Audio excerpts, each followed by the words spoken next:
Excuse me. Hello. जी बोलिए। I Ragini. I am new recruit. It is first day.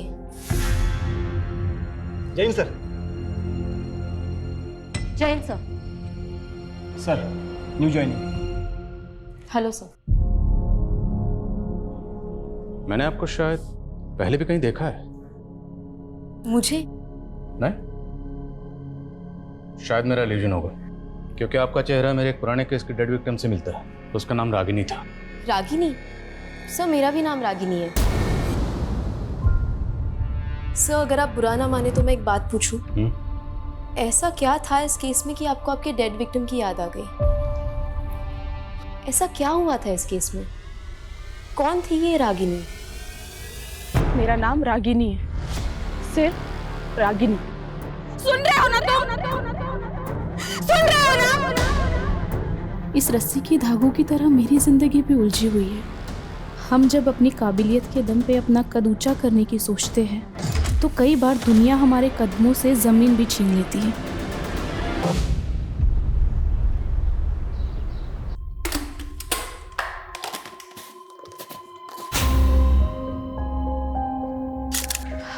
माँ मैंने खाना बना दिया है। आप पापा को शाम की दवाई याद से दे दीजिएगा, वरना ये तो भूल ही जाएंगे। और आप पापा प्लीज ये बीड़ी मत पीजिएगा, वरना फिर से आपके फेफड़ों में पानी भर जाएगा। जानता हूँ मेरी बीमारी के चलते तुम्हारा खर्चा बढ़ता जा रहा है। मैं भी तो बेटी की कमाई खा खा कर घुटता जा रहा हूँ। इसी हताशा में न जाने कब बीड़ी मुंह में लग जाती है। ये कैसी बातें सोचते रहते हैं आप पापा?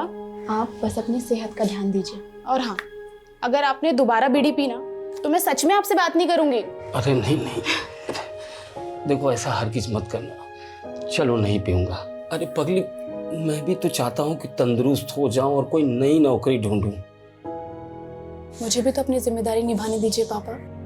आपने भी तो जिंदगी भर मजदूरी करके हमें पढ़ाया लिखाया, वरना हमारे समुदाय के लोग अपने बच्चों को स्कूल तक नहीं जाने देते। तभी तो पूरी बिरादरी को तुझ पर गर्व है। झोपड़ी में रहने की किस्मत थी हमारी। आज तुम्हारी वजह से इतने अच्छे घर में रह रहे हम लोग। माँ, अभी तो घर की हालत और सुधारनी है। ऊपर एक और फ्लोर बनाकर घर को ऊंचा करना है। अरे बेटा, अब और कितना ऊंचा उठेंगे? पापा, बात मकान ऊंचा करने की नहीं है, बात हमारे स्वाभिमान की है। अब तक हम सर झुकाकर जीते आए हैं। अब जब सर उठाने का मौका मिला है तो तबीयत से उठाएंगे।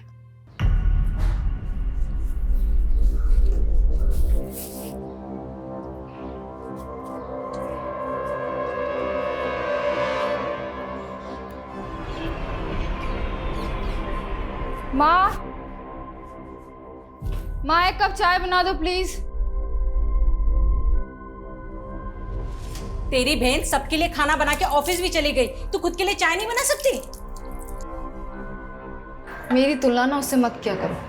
तेरी तुलना में उससे करना भी नहीं चाहती। तू उसके एड़ी के बराबर भी हो जाए ना तो मैं गंगा नहा लूंगी।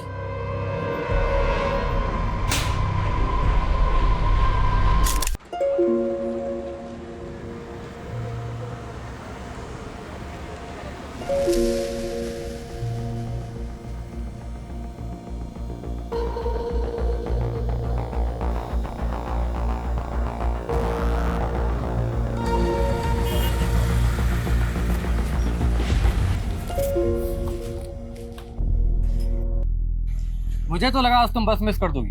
आज बस मिस होती तो बहुत जान से मार देता। बहुत बड़ी प्रेजेंटेशन है मेरी। ये धागा कैसा बांध रखा है?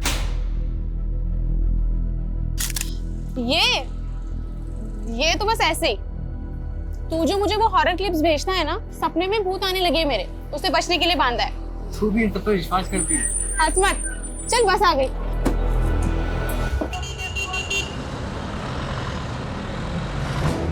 वैसे तुम्हारे सपने में जो भूत आते हैं वो दिखते कैसे?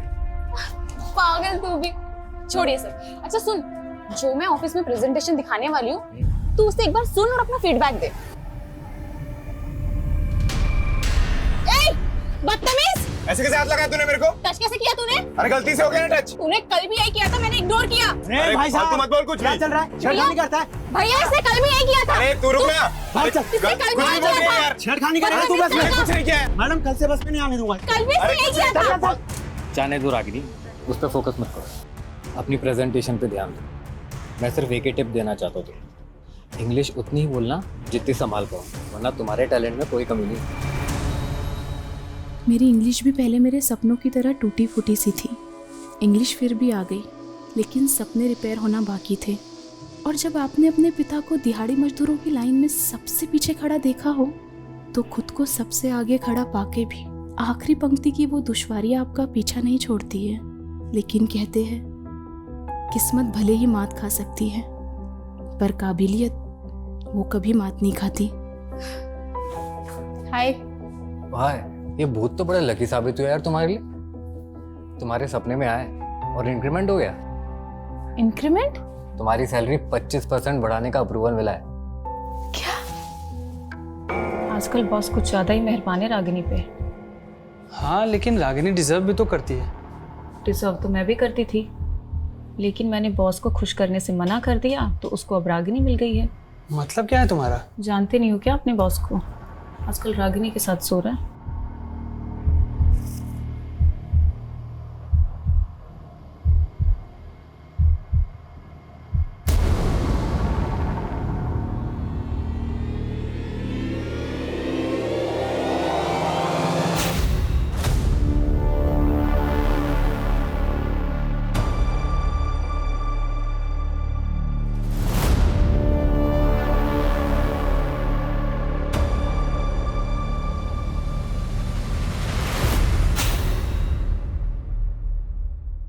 मैडम वो आपने न्यू बायोमेट्रिक एंट्री वाला फॉर्म भर दिया? हाँ पवन जी, भर दिया। ये लीजिए।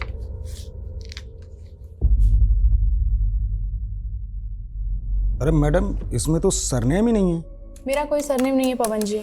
सरनेम तो सबका होता है, कोई हवा से थोड़ी ना आता है, सब अपने बाप दादा के कुल से ही आते हैं। वैसे आपका कुल क्या है मैडम? पवन जी फालतू की बातें छोड़िए और जाइए अपना काम करिए।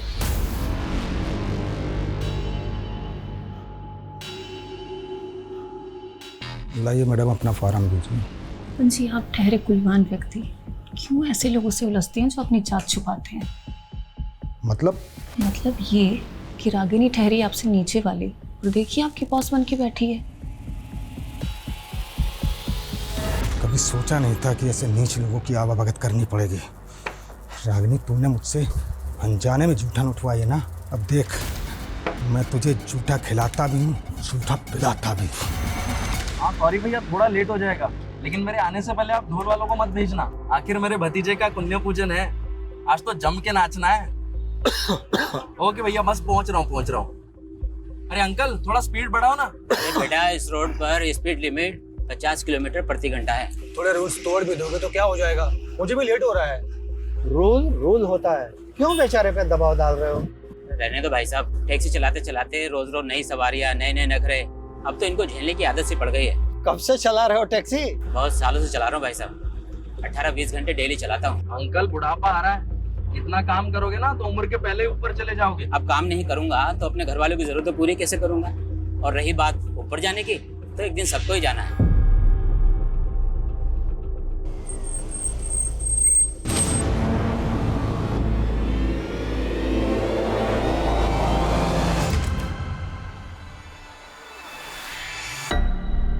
रागिनी फोन नहीं उठा रही है। 10 बजने को आया, कहाँ रह गई वो? अरे उसके दफ्तर में फोन करो ना। दफ्तर का नंबर तो गीतांजलि के पास है।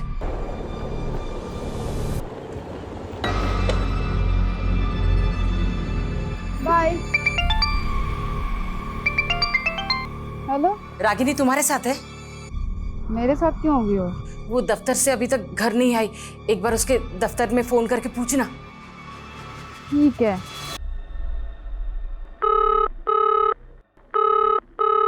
उसके ऑफिस में भी कोई कॉल नहीं उठा रहा है माँ, ऑफिस बंद हो गया होगा। एक काम करना, उसके साथ जो काम करते हैं उनको एक बार फोन करके पूछना। आप लोग क्यों टेंशन ले रहे हो? गई होगी ना कहीं मौज करने, आ जाएगी। क्या बकवास कर रही है ये? बकवास मैं नहीं कर रही हूँ पापा, और ये आप दोनों की गलती का ही नतीजा है। 27 साल की हो गई है, लेकिन उसकी शादी के बारे में आप लोगों ने नहीं सोचा, तो कहीं तो जाएगी ना अपनी जरूर। जुबान है क्या कैची? बोलने से पहले ये भी नहीं सोचती कि सामने बाप खड़ा है।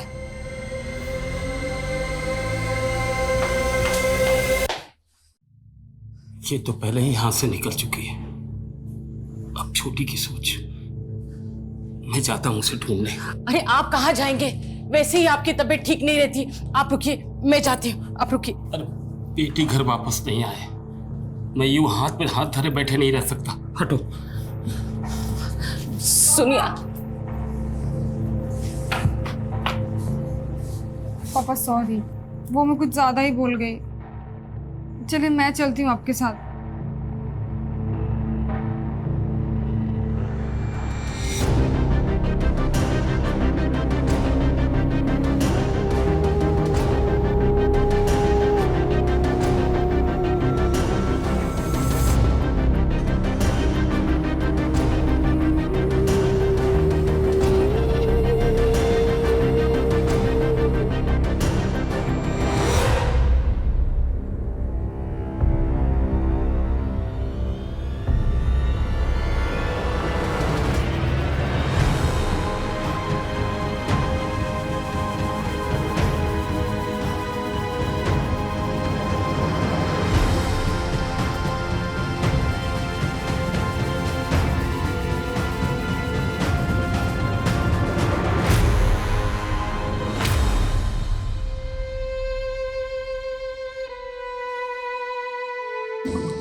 सर, ये आत्महत्या लगती है। आत्महत्या नहीं कर सकती है मेरी बेटी। संभालिए अपने। कल रात हमने इन्हें सब कुछ बताया था, इन्होंने कुछ नहीं किया। और इनकी लापरवाही का नतीजा है सर कि मेरी बहन की ये हालत हुई है। आप लोग पीछे हटिए, आप लोग पीछे हटिए। मिर्दास रोड से एक चौंका देने वाली खबर सामने आई है। एक रात पहले हुई गुमशुदा लड़की का शव आज सुबह मिर्दास रोड पे एक पेड़ से लटका पाया गया। सूत्रों के मुताबिक पीड़ित के परिवार ने एक रात पहले ही युवती की गुमशुदगी की रिपोर्ट थाने में दर्ज कराई थी। अब सवाल ये उठ रहा है कि ये मर्डर है या सुसाइड। आपको लगता है कि रागिनी ने सुसाइड नहीं किया, बल्कि किसी ने उसकी हत्या की? ये हत्या ही है साहब। मेरी बेटी ने कभी भी किसी समस्या के सामने घुटने नहीं टेके। किसने की होगी ये हत्या? पता नहीं किसकी नजर लग गई हमें। नजर लग गई? साहब, हम लोग भूमिहीन लोग हैं। 3 साल पहले रागिनी की यहाँ नौकरी लगी थी और 1 साल पहले बहुत मेहनत कर उसने बैंक से कर्ज लेकर ये घर बनाया। आप ही देखिए सारे सपने कैसे टूट गए।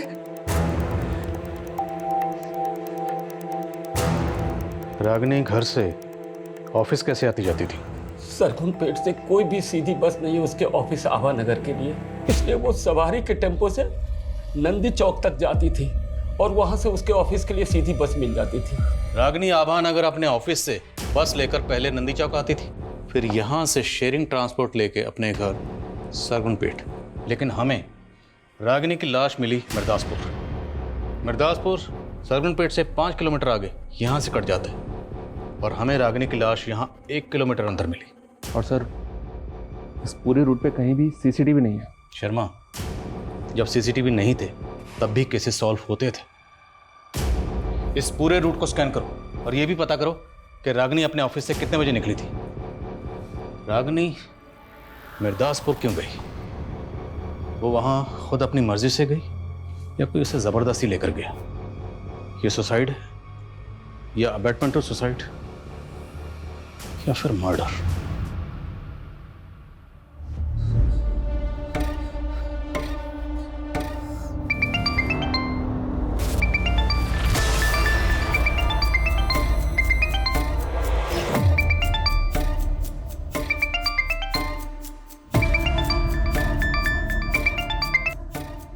मुझे तुमसे कोई बात नहीं करनी है। वो फोन कट मत करना। तुम्हें पता है ना मैंने रागिनी के लिए तुम्हें फोन किया है। क्यों? उसकी किस्मत तो तुम ही लिख रहे थे ना, तुम मुझसे क्या पूछ रहे हो? किस्मत तो मैं तुम्हारी भी लिखना चाहता। मेरी किस्मत तुम बहुत पहले ही खराब कर चुके हो। और तुम ही हो ना पनौती हम दोनों बहनों के बीच में। मेरी जिंदगी तो बर्बाद कर दी, और क्या पता रागिनी को भी अपने प्यार के चक्कर में फंसा लिया हो। बकवास बंद करो गीतांजलि। बॉस आदमी तो तुम हो। अगर मेरा बस चलता ना तो तुम्हें मार के लटका देती मैं, समझे तुम?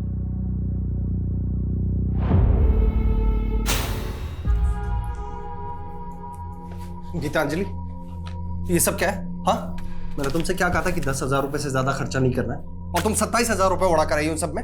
10,000 में आजकल कहाँ कुछ मिलता है योगेंद्र? जितनी चादर हो ना उतने पैर पसारने चाहिए गीतांजलि। ये इतने महंगे ब्रांड्स के कपड़े खरीदने की क्या जरूरत थी? हाँ, एक तो महंगे के महंगे और ऊपर से ऐसे फटे हुए ऐसे भद्दे कपड़े। तो तुम्हें साड़ी पहनने वाली बीवी चाहिए, ये शादी से पहले बताना चाहिए था ना। लेकिन फैशन के नाम पे अपनी बीवी को ऐसे फटे हुए और भद्दे कपड़े नहीं पहनने दे सकता मैं। तुम्हें पता भी है ऐसे कपड़े पहनने से क्या होता है? दुर्भाग्य क्या आता है, गरीबी आती है। अच्छा, तो जो ऐसे कपड़े मॉडल्स पहनती है ना, उनका जाकर बैंक बैलेंस चेक करो पहले। डॉक्यूमेंट उसी ख्याल वाले से शादी हो गई मेरी। तुम कहना क्या चाहती हो? हाँ, हाथ छोड़ो। अपनी मर्यादाओं में रहो। देखो, हाँ छोड़ो। तुम कहना क्या चाहती हो? तुम अपनी हद में रहो, ठीक है? दीदी पागल हो गई हो क्या? अपने पति पर ऐसे कौन हाथ उठाता है? और कौन सा पति ऐसे अपनी पत्नी पे हाथ उठाता रहता है? पता भी है तुझे? और दिन मुझे मौत तक फिरता रहता है ये। आ गई वकालत करने। जीजा जी, जीना मुश्किल कर दिया तुम्हारी बहन ने मेरा। मैंने आज तक उस पर हाथ नहीं उठा। उसने जीजा जी संभालिए अपने आप को। दीदी की तरफ से मैं आपसे माफी मांगती हूँ।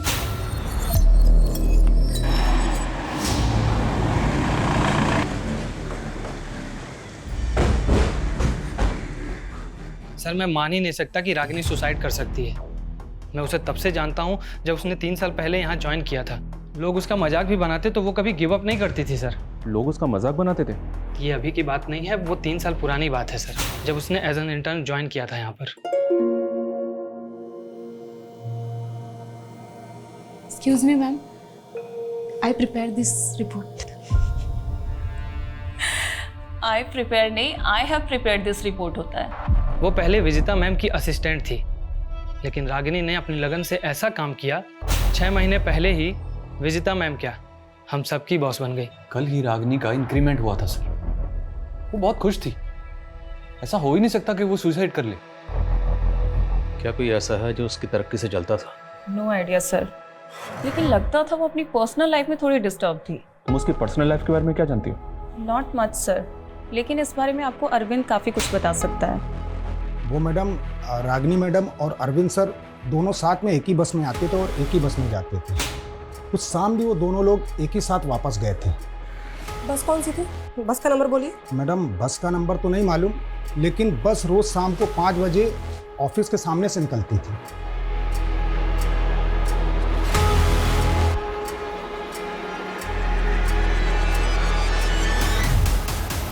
हाँ सर, ये लड़की रोजाना इसी बस से जाती थी, पर उस दिन इस बस से नहीं गई थी सर। क्या ये लड़की उस दिन बस में नहीं चढ़ी थी? नहीं सर। अच्छा, इसके ऑफिस का एक दोस्त भी इसके साथ जाता था बस में? सर एक लड़का जाता तो था, पर उस दिन तो वो लड़का भी बस में नहीं चढ़ा था। कहीं ऐसा तो नहीं रागिनी उस दिन अरविंद के साथ कहीं गई थी? पता करो अरविंद का, थाने बुलाओ उसे। Okay sir. सर मैं नहीं जानता रागिनी के साथ उस रात क्या हुआ। रागिनी और तुम दोनों एक साथ उस बस में जाते थे, लेकिन उस दिन तुम दोनों ही उस बस में नहीं चढ़े। बोल, रागिनी को लेकर कहाँ गया था? सर मुझे किसी काम से विदिशा जाना था, मैंने वो बस पकड़ी नहीं, लेकिन रागिनी उसी बस से गई थी। सॉरी यार, मैं आज तुम्हें बस में कंपनी नहीं दे पाऊंगा। तो क्या हुआ यार, कोई बात नहीं, मैं चली जाऊँ। लेकिन ड्राइवर तो बोल रहा है कि रागिनी उस बस में चढ़ी ही नहीं। तुमने खुद देखा था रागिनी को चढ़ते हुए? सर देखा तो नहीं था, लेकिन हम रोज उसी बस से जाते थे। ये बस वाला झूठ तो नहीं बोल रहा, क्योंकि रागिनी नंदी चौक से बस में चढ़ती थी। बस स्टॉप पे पता करते हैं क्या रागिनी को किसी ने बस में चढ़ते हुए देखा था, और बस की बाकी सवारी से बात करनी होगी।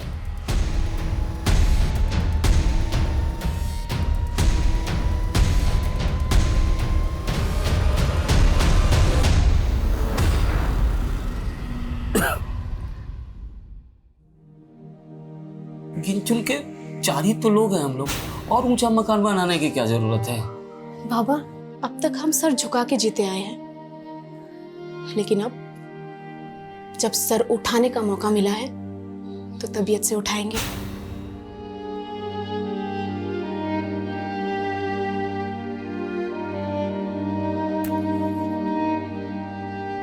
अगर आपने दोबारा बीड़ी पी ना तो मैं सच में आपसे बात नहीं करूंगी।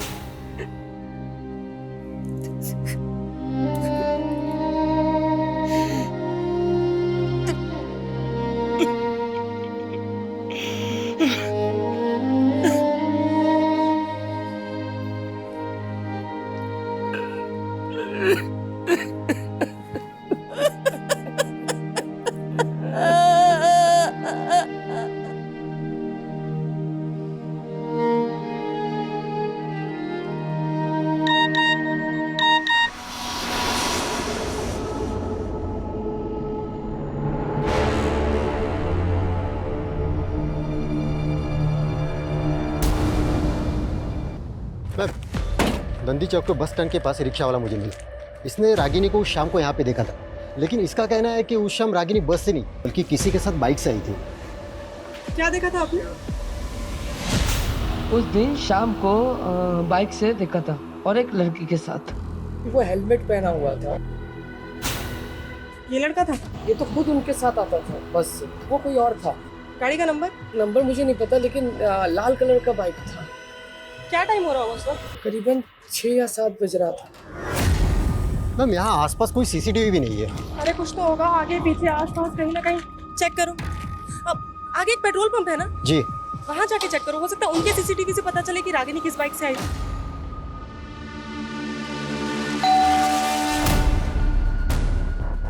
रागिनी जी का घर यही है? हाँ। मैम के कुछ पार्सल है।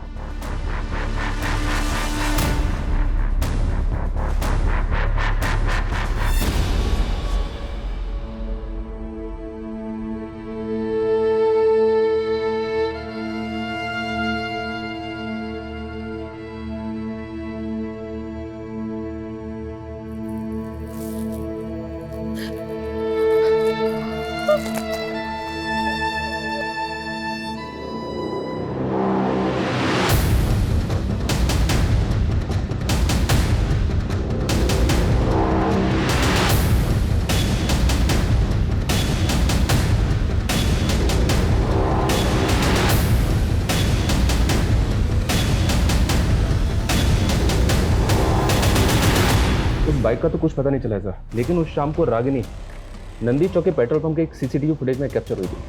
वो शाम को तकरीबन 7 बजे एक कैब में बैठती हुई दिखी। ये देखिए। किसकी कैब है?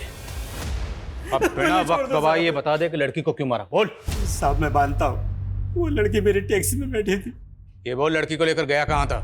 साहब मुझे कुछ नहीं पता, मैं शहरी टैक्सी चलाता हूँ। कौन कहाँ पे उतरता है याद नहीं मुझे। कोई बात, हम याद दिलाएंगे। याद दिला जरा से। साहब मुझे याद आ रहा है साहब। सर मैंने उस लड़की को ना मिर्दास रोड पे छोड़ा था साहब।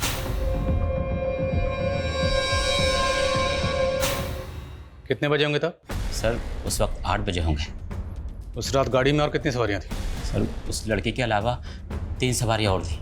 कौन थी वो 3 सवारी? सर मैं पहचानता नहीं उनको। शहरी टैक्सी चलाता हूँ ना, अलग अलग जगह से चढ़ी थी। वो सवारियां उतरी कहाँ थी ये तो याद होगा? साहब वो पहली सवारी तो कीर्ति नगर उतरी थी और दूसरी वृंदापुर और तीसरी मालवीपुर उतरी थी सर। वो लड़की रागिनी हर रोज नंदी चौक से अपने घर सरगुनपेट जाने के लिए शेयरिंग ट्रांसपोर्ट लेती थी, तो वो मिर्दास रोड क्यों जाएगी? अब वो मुझे नहीं पता साहब। कोई बात नहीं, हम पता लगा लेंगे। इसकी टैक्सी का फोरेंसिक करवा। सर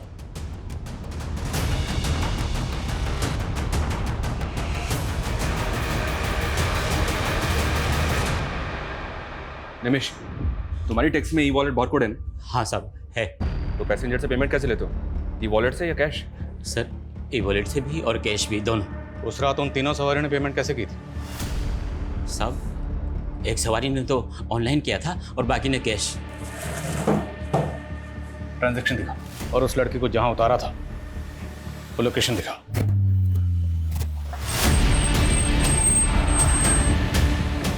चलो उतरो। हाँ साहब यही वो जगह है, यही उतारा था मैंने उस लड़की को।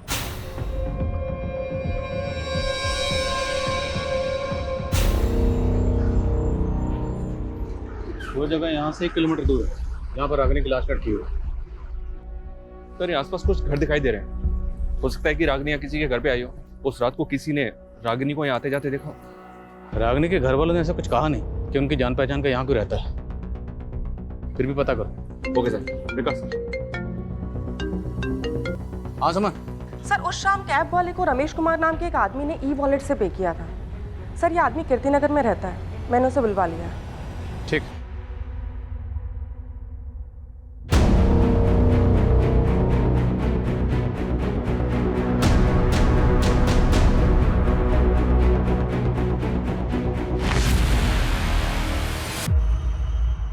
हाँ सर, कल ये कैब में थी, पिछली सीट पे बैठी हुई थी। तुमने इस लड़की के साथ कहाँ तक ट्रैवल किया था? शायद मिर्दास रोड।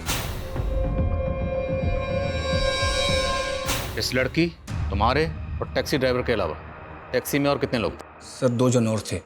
एक अंकल थे, बहुत बुजुर्ग, बार बार खांस रहे थे, और सर एक लड़का था, यंग। कौन थे वो दोनों, जानते हो? नहीं सर, मैं नहीं जानता। वो दोनों एक दूसरे को जानते? सर ऐसा देख के तो नहीं लगा, पर वो लड़का बहुत जल्दी में था सर। उसे किसी फंक्शन में जाने के लिए बोल रहा था वो। आखिर मेरे भतीजे का पुण्य पूजन है, आज तो जम के नाचना है। कैब ड्राइवर ने बताया कि वो जो लड़का मालवीपुर में उतरा था, उसे वहाँ किसी कुआं पूजन में जाना था। मालवीपुर में जितने भी बैंक्वेट हॉल, पार्टी हॉल हैं, सब जगह पता करो कि वो कुआं पूजन फंक्शन कहाँ था। शर्मा, किसी भी तरह से उस लड़के को ढूंढो, क्योंकि हो सकता है उस लड़के से हमें पता चले कि उस रात रागिनी के साथ क्या हुआ था। सर मिर्दासपुर में भी इंक्वायरी चालू है, लेकिन अभी तक कोई भी ऐसा विटनेस नहीं मिला है जिसने रागिनी को उस रात वहाँ किसी के साथ देखा हो।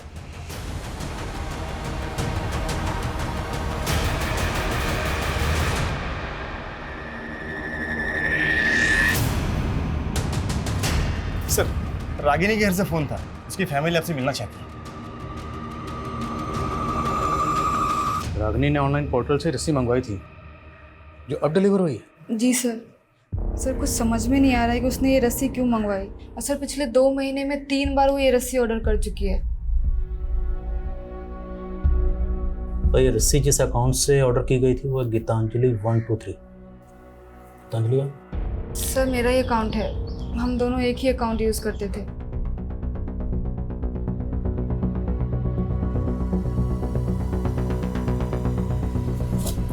ये ठीक वैसी रस्सी है जिस रस्सी पर रागिनी की लाश लटकी हुई थी। हाँ सर, इसीलिए लगा कि आपको बता देना चाहिए। पर आप तो कह रहे थे कि रागिनी सुसाइड नहीं कर सकती, जबकि आपकी बेटी कह रही है कि रागिनी पिछले 2 महीने से ऐसी रस्सी मंगवा रही थी। तो क्या रागिनी 2 महीने से सुसाइड के बारे में सोच रही थी? सर अब तो मुझे फैमिली वालों पे ही डाउट हो रहा है।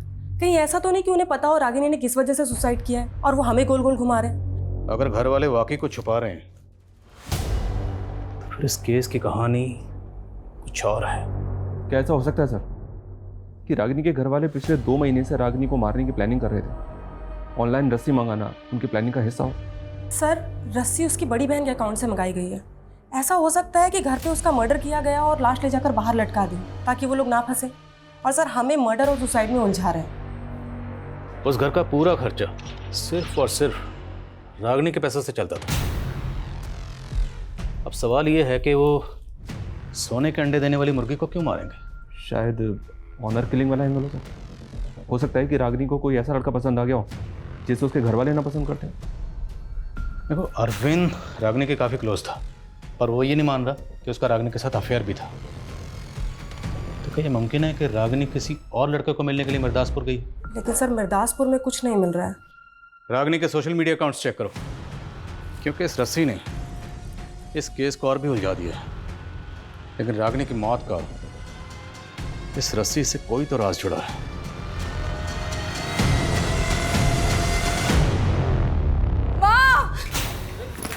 गीतांजलि, गीतांजलि। दामाद जी, आप दोनों यहाँ मतलब पापा जी को गीतांजलि को शायद कोई गलतफहमी हो गई है। आपसे कुछ मुझे कोई गलतफहमी नहीं हुई है। पापा, इसके साथ चक्कर चल रहा है। ये क्या बकवास कर रही हो दीदी? हाँ, मैंने तुम दोनों की लड़ाई में जीजा जी का साथ दिया, इसलिए कुछ भी बोलोगी? तुम ना ज्यादा भोली बनने की कोशिश बिल्कुल भी मत करो मेरे सामने। सुनो सुनो सुनो, अगर तुम मेरे साथ नहीं रहना चाहती ना तो मुझे कोई तकलीफ नहीं है। तुम अपनी बहन को जलील मत करो यार। तो लेके जाओ अपने साथ। करिए तू अपनी हद पार मत करो दीदी, तुम हद पार करे तू और हद में रहूं मैं। हाँ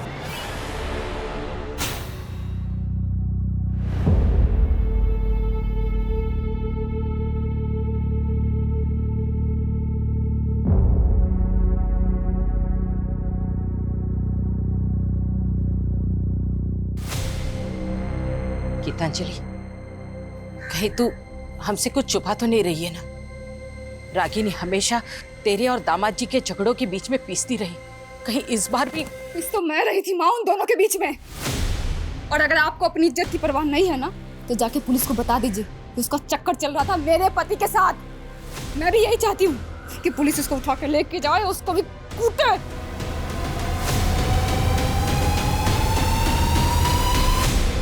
उस रात मालवीपुर के एक पार्टी हॉल में एक बच्चे का कुआं पूजन था और रमेश के मुताबिक जिस बच्चे का कुआं पूजन था वो उसका भतीजा था। हमने इस फंक्शन की गेस्ट लिस्ट निकाली। बच्चे के फादर के जितने भी ममेरे, चचेरे और दोस्तों की ये तस्वीरें हैं। जो लड़का तेरी टैक्सी में बैठा था, क्या इन तस्वीरों में से कोई है?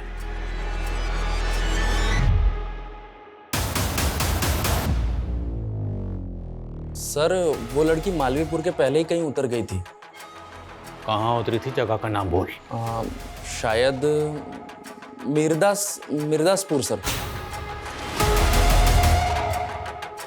उस रात तेरे, टैक्सी ड्राइवर और इस लड़की के अलावा टैक्सी में कोई और भी था?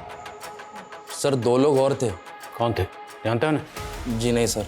विनय, रमेश और कैब ड्राइवर निमेश, इन तीनों की स्टेटमेंट सेम है। मैंने चेक भी किया सर, ये तीनों वाकई में एक दूसरे को नहीं जानते। हो सकता है तीनों सच बोल रहे हैं। इन तीनों के अलावा उस रात कैब में एक बंदा और था जो वृंदा पर उतरा था। वो बंदा कौन था? उसका बयान लेना भी जरूरी है। उसका स्केच बनवाओ इन तीनों से। Okay sir. सर, उस शाम रागिनी की कलीग दिलीप का नंबर नंदी चौक में एक्टिव था और सर उसके पास बिल्कुल उसी मॉडल की बाइक है जिसके बारे में चाय वाले ने जिक्र किया था। वो मैंने उसको लिफ्ट दी थी सर, लेकिन मैंने उसको नंदी चौक उतार दिया था। वही तो पूछ रहा हूँ, पहले क्यों नहीं बताया? प्लान क्या था? कैसा प्लान सर? आप बेकार में शक कर रहे हैं मुझ पर। मैं तो खुद गिल्ट में हूँ कि मैंने उस दिन उसको घर तक नहीं छोड़ा। ये इमोशनल ड्रामा बंद कर, सच बोल। मैं सच कह रहा हूँ सर। मैं उसको घर तक ड्रॉप करता तो मुझे अपने घर जाने के लिए 15 किलोमीटर वापस आना पड़ता। इसलिए रागिनी ने ही मुझसे कहा कि मैं उसे नंदी चौक उतार दूँ। वो शेयरिंग कैब ले लेगी। ठीक है, जाओ। सुनो, कहीं गायब होने की मत सोचना, वरना बहुत पछताओ। ये पक्का को छुपा रहा है। इसकी उस रात की एक एक एक्टिविटी पता करो। Okay sir.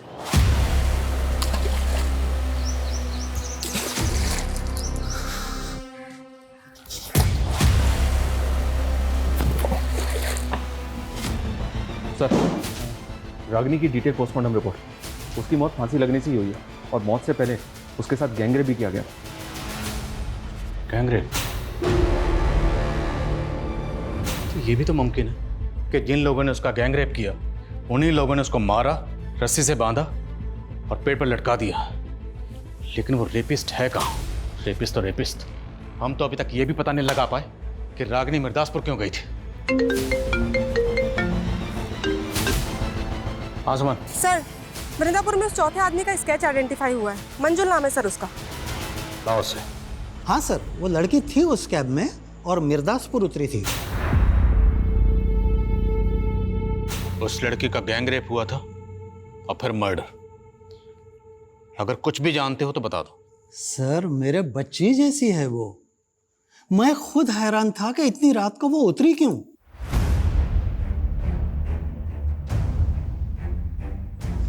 और बेटा सुनो।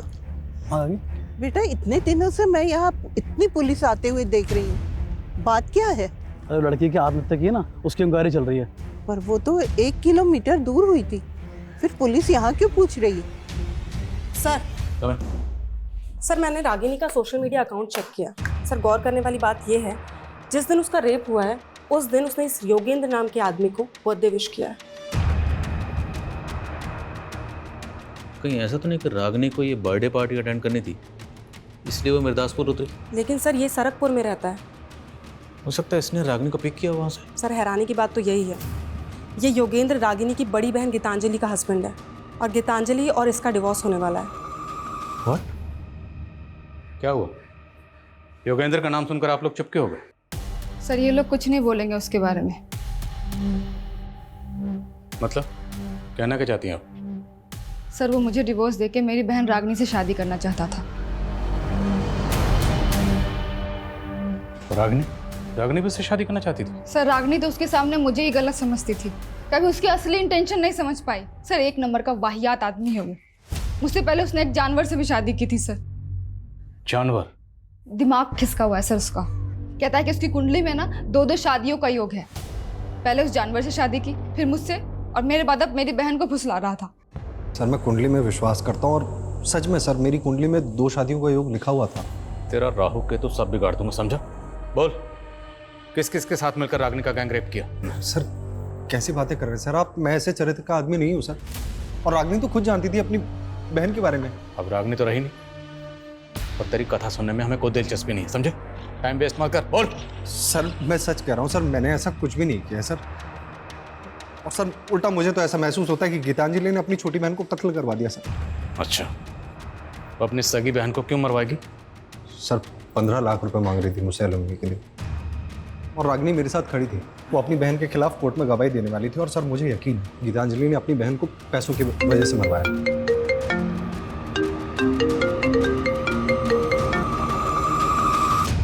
बोलो।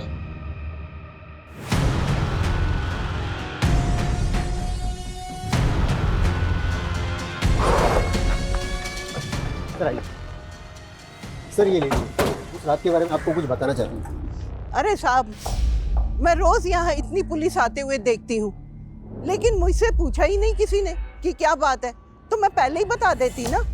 बात यह है कि हम एक लड़की को ढूंढ रहे हैं। ये वो लड़की, क्या आपने? अरे साहब, मैं यहाँ रोज रात को कुत्तों को बिस्किट खिलाने आती हूँ। आपने 15 तारीख को इस लड़की को यहाँ देखा? देखा तो नहीं साहब, पर एक लड़की की चीखों की आवाज सुनी थी, वो उस तरफ से आ रही थी। तो जिधर से आवाजें आ रही थी आपने वहां जाके देखा? ना बाबा ना, वहाँ इतना अंधेरा है, मैं तो डर गई। तो आपने इस लड़की को नहीं देखा? नहीं देखा साहब, खाली आवाज सुनी थी।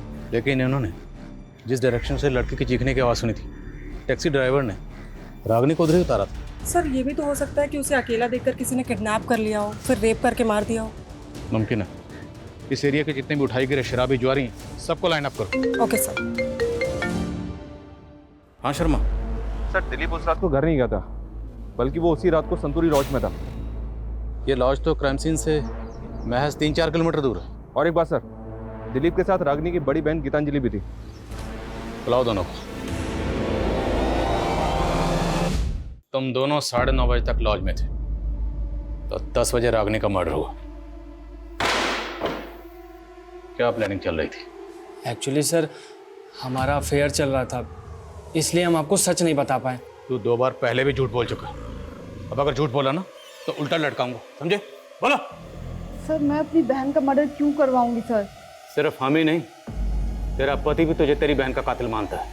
सर झूठ बोल रहा है वो। और सर रागिनी का चक्कर उसके बॉस के साथ भी तो चल रहा था ना, वो भी तो करवा सकता है ना ये। बॉस? क्या बकवास कर रहे हो इंस्पेक्टर? हमें तो यही पता चला कि आप इसलिए उसे प्रमोशन पे प्रमोशन दे रहे थे। प्रमोशन पे प्रमोशन मैं उसको इसलिए दे रहा था क्योंकि वो प्रमोशन के काबिल थी। और आपके पास कोई सबूत है मेरे खिलाफ? सर दिलीप ने बताया था। बोलो। सर मुझे तो विजेता ने बताया था।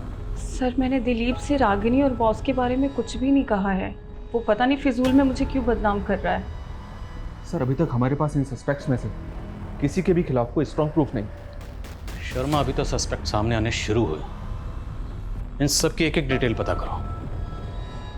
हम लोगों से कहीं ना कहीं कोई तो चूक हो रही है।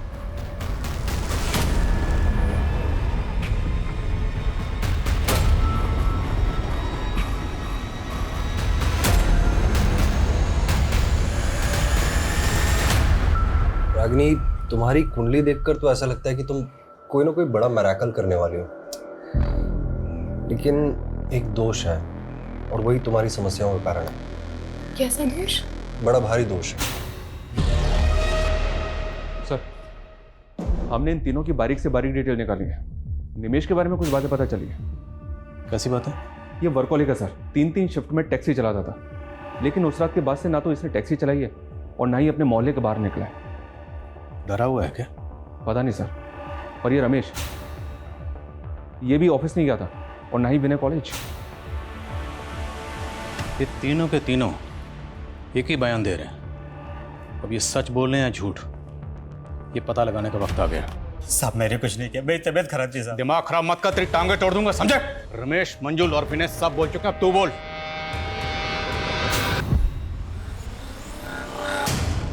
आइए मैडम, सरगम प्लेट 50 रुपया। नहीं भैया, मुझे मिर्दास रोड के तालाब वाले रास्ते से होते हुए जाना है। हाँ तो ठीक है मैडम, फिर वहीं छोड़ देंगे। आइए बैठिए। वो लड़की पीछे सीट पर बैठी थी और साथ में 3 लोग जो बैठे थे उस लड़की के साथ बदतमीजी कर रहे थे।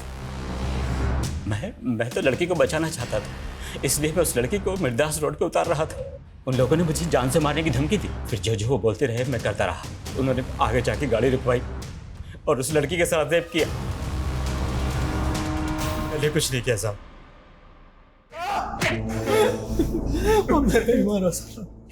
उन तीनों जानवरों ने उस मासूम को गिद्ध की तरह नोचा। तू, तेरी तो बेटे की उम्र की थी, रेप भी नहीं किया बल्कि उसको मार दिया। नहीं, हमने कुछ नहीं किया साहब, हमने तो उसको जिंदा छोड़ दिया था। हाँ सर, निमेश ने हमें उसके बाद हमारे घर छोड़ दिया था। सर हम वहां से गए तो वो जिंदा थी। सर सच में हमने उसे नहीं मारा। तुम्हें 7 मंगलवार ऐसे ही पानी में रस्सी को बहाना और फिर देखना तुम्हारी समस्या कैसे खत्म होती है। ये काला धागा, इसे हमेशा अपने हाथ में बांधे रखना है ना।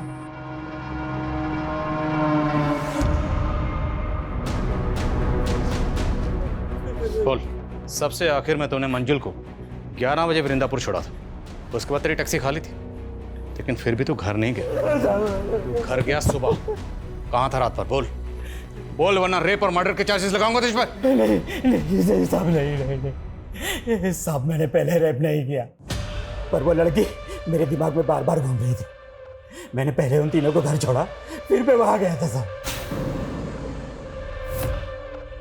वो लड़की अधमरी सी हो गई थी, फिर मेरी नजर उसके बैग पर पड़ी, उसमें रस्सी थी साहब, वही पेड़ पे टांग के आ गया साहब।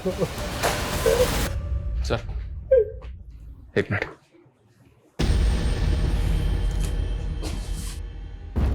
सर, इस क्राइम का मोटिव कुछ और ही है। मैं उसे सबक सिखाना चाहता था।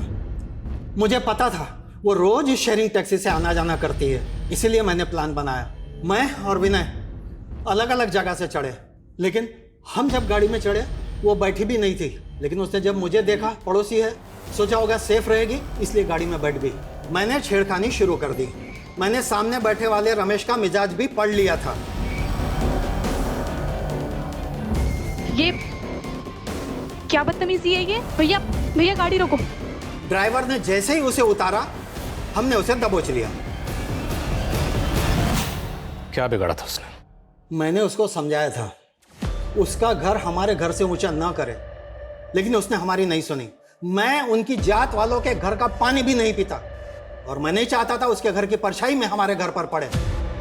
शर्मा,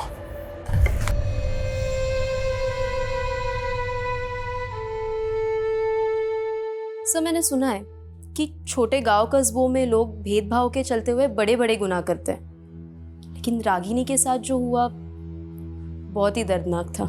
वो लोग रागिनी को छोटा समझते थे। दरअसल छोटी रागिनी नहीं, छोटे थे वो लोग, उनकी सोच, जिन्होंने रागिनी को सिर्फ इसलिए मार दिया ताकि रागिनी के घर की परछाई उनके घर पर ना पड़े। सिर्फ इसलिए एक मासूम की जान ले ली उन लोगों ने, जबकि उनकी खुद की परछाई उनसे शर्म खाती हो। जो लोग दूसरों को भेदभाव की नजर से देखते हैं, दरअसल समाज में वो विकृति पैदा करते हैं और ऐसे ही लोग देश में अराजकता का माहौल पैदा करते हैं।